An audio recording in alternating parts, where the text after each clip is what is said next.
Minä olen Veli Mattila, Ylikiimingin lukion oppilaskunnan hallituksen puheenjohtaja.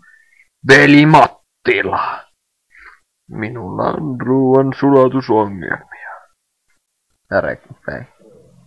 Mitä me oikein tehdään noille hevosmiehille, kun ne alkaa olla kuhipäitä? Meidän pitäisi hakata ne, niin se on tullut niin iso ongelma. Niinhän meidän pitäisi, mutta onko me... No ketä meidän pitäisi hakata?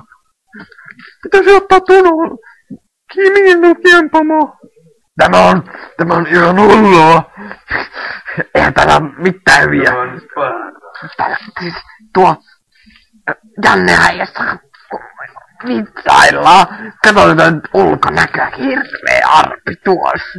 Mä oon paljon koveempi. On mulla hyvät vitsit. Meidän pitäisi raiskata niiden hevonen.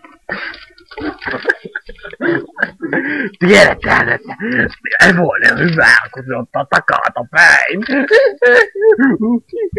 Älä pistä meitä nauramaan niin pahasti. Mikko!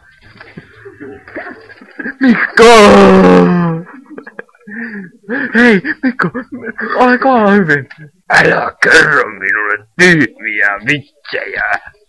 Siitä saa jossain. Meidän pitää niin puhua näitä asioita erittäin järkevästi, eikö niin? Niin pitäisi. Mutta ei se ole niin helppoa. Mutta Kiiminglästä niin homoja.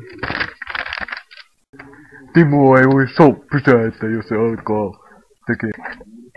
Minä haluan nyt vierastaa.